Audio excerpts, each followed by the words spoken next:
Vamos ao nosso bloco 6 com relação à curiosidade agora da parte dos açúcares, na sua importância em relação a não só a participação das plantas, como também o seu destino em relação ao corpo dos animais. Os animais não podem converter a energia luminosa em energia química, por isso que eles são apontados como heterótrofos. Seres vivos são capazes de transformar a energia luminosa em energia química montando glicose, são autótrofos. É o caso dos seres vivos que têm capacidade de realizar fotossíntese ou quimiossíntese, sendo que quimiossíntese tem o mesmo objetivo da fotossíntese, ou seja, são produtores de moléculas de glicose. Mas a quimiossíntese é uma exclusividade bacteriana. Não existe nenhum ser vivo que realiza quimiossíntese no planeta, a não ser bactéria, até o momento. Tá? Mas a quimiossíntese é sempre uma atividade bacteriana. Então tá ali, ó, os animais não podem converter energia luminosa em energia química, o que evidencia a importância das plantas, né, como produtores ou autotróficos nessa relação. Nós armazenamos energia na forma de um açúcar especial. No caso do corpo humano, né, por exemplo, especificamente, nós polimerizamos a glicose que a gente ingere na alimentação e fica armazenado no fígado, então no músculo, né, que é chamado de glicogênio. Ou seja, o amido animal, que também pode converter esse excesso de açúcar, depois desse armazenamento, o organismo consegue metabolizar essa parte desse glicogênio e transformando em gordura, né, que já fica mais permanente no corpo e é mais difícil de queimar. Por isso que a pessoa fala, quando se entra em regime, você não pode ter um regime temporal, o regime é para toda a vida. Porque a primeira reserva que se queima quando você está com uma dieta alimentar de comer menos, né, que é o que emagrece é fechar a boca, a primeira coisa que queima são as reservas de carboidrato. Depois é que vai queimar gordura. Tá? E, por fim, se essa coisa perdurar, vamos dizer que é uma fome extrema e a pessoa entra num quadro gravíssimo chamado de anorexia, ele queima as proteínas. Então, ele está assinando a sentença de morte. Quando a célula está queimando proteína é porque a pessoa está num quadro de inanição. Tá? Inanição que a gente fala, né? Ela não consegue mais recuperar o efeito disso, então é um caso de anorexia profunda. Está assinando a sentença de morte aí.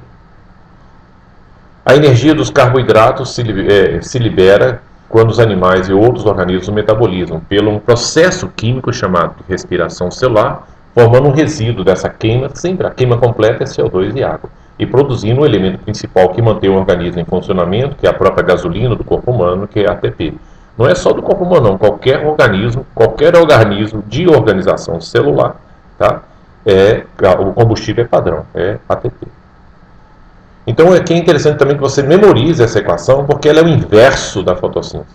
Repare que na fotossíntese, glicose e oxigênio eram produtos, aqui ele age como reagente. O que está sobre a seta são exatamente dois elementos que fazem parte da respiração celular, que é a participação da célula e a participação de uma organela chamada mitocôndria, tá? Em que vai produzir aqui 6 CO2, 6 água, e esse valor aqui é relativo em relação aos autores. 38 é uma denominação antiga e hoje está em torno de 32, 34 ATPs, tá? Do efeito aí. Mas o que é importante chamar a atenção dessa reação é que você respira para produzir energia na forma de ATP. Não vai falar que você respira para viver, não, que eu te dou uma sapatada. Viu? Isso aqui é besteira. Você tem ideia de falar que você respira para viver. Você respira para produzir energia na forma de ATP, tá? E é interessante chamar a atenção dessa reação também, que o destino do oxigênio que você respira é para virar água, porque o oxigênio ele assimila os hidrogênios e elétrons que são liberados durante a quebra da molécula de glicose, e para não dar confusão para formar radicais livres perigosos no corpo humano, ele assimila isso para tentar botar ordem na casa. Tá? Vamos ver, claro, um outro universo interessante com relação à combinação dos açúcares entre si. Lembra quando eu falei com vocês que é interessante você memorizar os 3 tipos de açúcar, glicose, frutose e galactose? Olha aí, ó. Eu posso juntar um açúcar com outro, a junção de 2 moléculas de açúcar são chamados monossacarídeos, né? Porque aqui já são 2 sacarídeos, ó. Um monossacarídeo com outros monossacarídeos, por isso que é chamado de sacarídeo. E a mesma coisa, o raciocínio das demais. Quando eu junto glicose com glicose, eu vou formar na fonte aqui cereais, massa de pães, e aqui vou formar um açúcar conhecido com o nome de maltose, tá? Presente nos cereais, nas massas e pães, principalmente nas sementes. Tá? Quando eu junto uma glicose com a frutose, eu vou formar um açúcar cuja fonte básica é a cana-de-açúcar. Né? E esse açúcar está na mesa da gente. O açúcar que a gente utiliza para adoçar café, doce, aquela coisa toda, é chamado de sacarose. Tá? E finalmente, quando eu junto o glicose com galactose, eu vou formar o açúcar do leite, que é conhecido com o nome de lactose. Esse sim é liberado por bebê nas glândulas mamárias, quando a mãe amamenta, aquela coisa toda.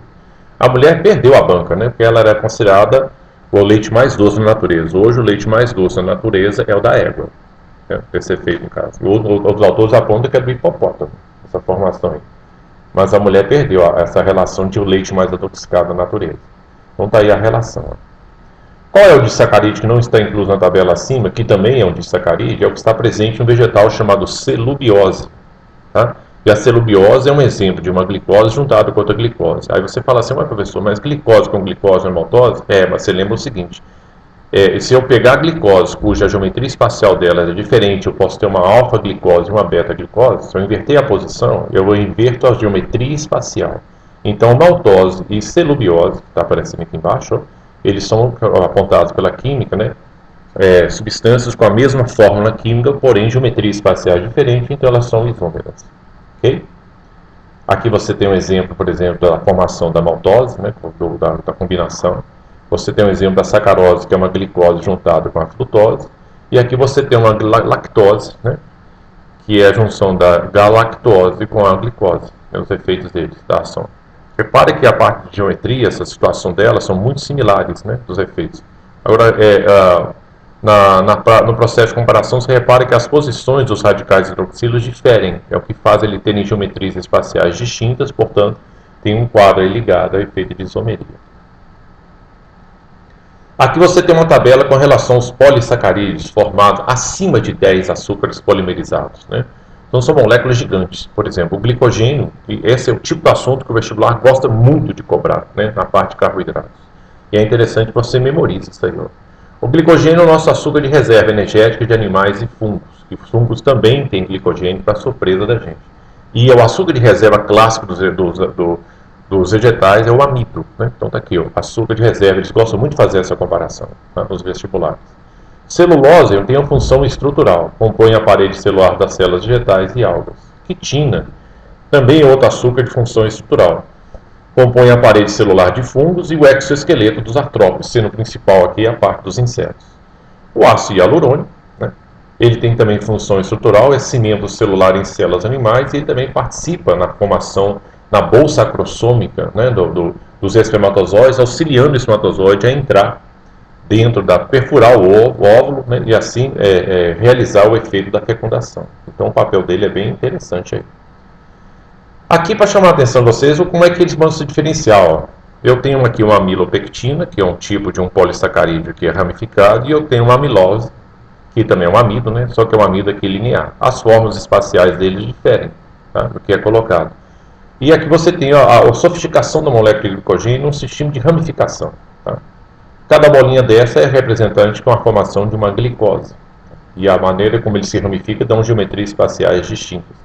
E o que é bom chamar a atenção de vocês, né, na situação aqui, é no que a gente chama de ligações glicosídicas. Que cada molécula dessa, como é um monossacarídeo, né, e aqui vai formar um polissacarídeo, cada ligação dessa é chamada de ligação glicosídica. Tá? E a ligação glicosídica é uma ligação por síntese por desidratação. Ok? Aqui você tem uma outra representação da molécula de amido, com um sistema de ramificação das moléculas em si, como é que eles se ligam, tá, nessa composição, que é uma curiosidade. A celulose, que é uma polimerização de várias moléculas de glicose na sua interior, são moléculas gigantescas também, e elas também são ramificadas. E a quitina, que é um açúcar bastante interessante, porque ele é um açúcar nitrogenado. Repara a presença do nitrogênio na molécula, porque ele sai do padrão de CH2O, né? Então aqui ele tem nitrogênio. Então você tem a formação da quitina, que é um exemplo de açúcar presente no exoesqueleto de artrópodes e também na parede celular de fungos. Belezura? Então, meus queridos, muito obrigado pela sua atenção. Faça a revisão direitinho para vocês aí. Qualquer contato que você queira restabelecer com a gente, nós estamos à disposição. É só você acessar o meu site e também a parte de contato. Se por acaso quiser saber mais sobre os assuntos que são específicos por tema dentro da área de biologia, para dar um reforço legal para vocês. Beleza? Sucesso para vocês, muito obrigado pela atenção e daqui a pouquinho eu volto.